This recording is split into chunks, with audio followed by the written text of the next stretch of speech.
ప్రియమైన దేవుని పిల్లలారా, ప్రభువైన యేసుక్రీస్తు వారి పేరట మీ అందరికీ వందనాలు. ప్రభువు పేరట మీ అందరికీ శుభములు, దీవెనలు కలుగునుగాక. ఈ ఉదయకాలం పరిశుద్ధ గ్రంథము నుండి దేవుని వాక్యాన్ని చదువుకుందాము. దానియేలు గ్రంథము 3వ అధ్యాయం 17వ వచనాన్ని చదువుకుందాం. రక్షించుట మేము సేవించుచున్న దేవుడు మమ్మను వేడిమి గల ఈ అగ్నిగుండములో నుండి మమ్మను రక్షించుటకు సమర్థుడు. దేవుడు తన మాటలు మనందరి కొరకు దీవించునుగాక. ఆమేన్. ప్రియమైన దేవుని పిల్లలారా, ఈ భూమి మీద మనకి ఎన్నో శ్రమలు, సమస్యలు ఉంటాయి. ఈ సమస్యలు పోగొట్టుకోవడానికి మనం ఎవరో ఒకరిని ఆశ్రయిస్తాం. మనల్ని మనం కాపాడుకోవడానికి ఒక వ్యక్తి మీద ఆధారపడతాం. దేవుని మీద ఆధారపడము. మన ప్రయత్నాలన్నీ విఫలం అయ్యాక ఇక గత్యంతరం లేని పరిస్థితుల్లో చివరి ప్రయత్నంగా దేవుని మీద ఆధారపడతాం. దేవుని మీద భారం వేస్తాం. అది కూడా దేవుణ్ణి హృదయపూర్వకంగా నమ్మి మాత్రం కాదు.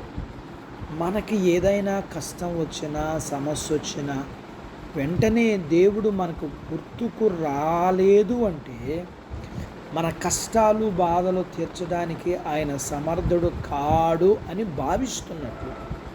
బైబిల్లో వ్రాయబడిన సంఘటనలు అవేవి మనకు సంబంధం లేనట్లు, ఈ భూమి మీద జరిగినవి కానట్లు, కల్పిత కథలు అన్నట్లు బైబిల్లోని వ్యక్తులకి అవేవో అతీతమైన శక్తులు ఉన్నట్లుగా అనుకుంటారు. కానీ భూమి మీద ఒక వ్యక్తిగా ఉన్న ఆదాము దగ్గర నుండి ఈ భూమి అంతా అయ్యే వరకు పుట్టే ప్రతి ఒక్కరికి అన్ని బాధలు ఉంటాయి. కోపము, భయము, బాధ, సంతోషము, ఏడుపు, నవ్వు, ఇలా ప్రతి ఒక్క భావన ఈ భూమి మీద పుట్టిన ప్రతి మనిషికి ఉంటాయి. మేము సేవించుచున్న దేవుడు మమ్మను రక్షించుటకు సమర్థుడని పలికిన షడ్రకు, మెషకు, అబేద్నెగో అనే యవనస్తులు తమ ప్రాణాలు కాపాడుకోవడానికి వాళ్ళ కాళ్ళు, వీళ్ళ కాళ్ళు పట్టుకోలేదు. తప్పని పరిస్థితుల్లో ఈ మాటలు కూడా పలకలేదు. చివరి ప్రయత్నంగా వాళ్ళు దేవుని మీద ఆధారపడలేదు. వాళ్ళు చంపబడతారని తెలిసిన మరుక్షణమే చావడానికి తెగించేశారు. దేవుని కోసం చనిపోదాము అనే నిర్ణయం వాళ్ళు అప్పటికప్పుడు తీసుకున్న నిర్ణయం కాదు. వాళ్ళు మనసులో ఎప్పుడు నిర్ణయం తీసుకోకపోతే అంత ధైర్యంగా ఉండేవాళ్ళు కాదు. వాళ్ళకున్న ఒకే ఒక్క అతీతయ శక్తి దేవుని యందు భయభక్తులు.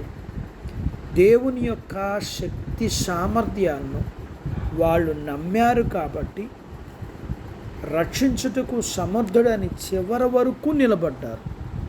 రక్షించుటకు సమర్థవంతుడైన దేవుని మీద ఆధారపడి జీవిద్దాము.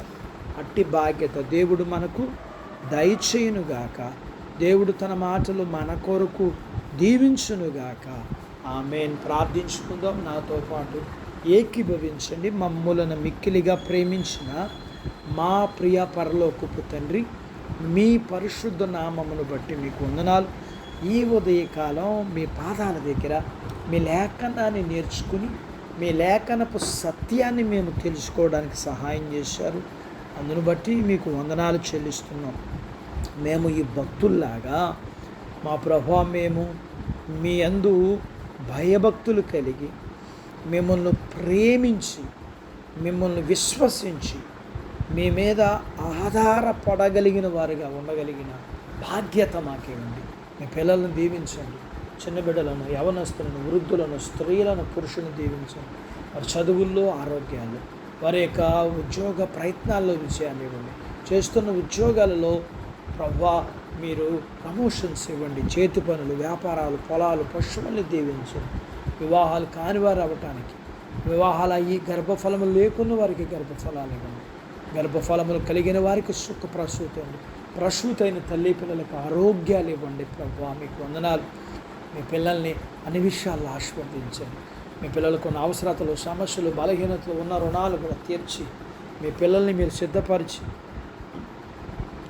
పరలోకపు భూ సంబంధమైన దీవులకు పాత్రులుగా చేయమని యేసు ప్రభు వారి పేరు స్తుతించి ప్రార్థించి అడిగినవన్నీ పొందుకొని ఉన్నాము తండ్రి. ఆమెన్. దేవుడు మిమ్మల్ని దీవించునుగాక. ఆమెన్.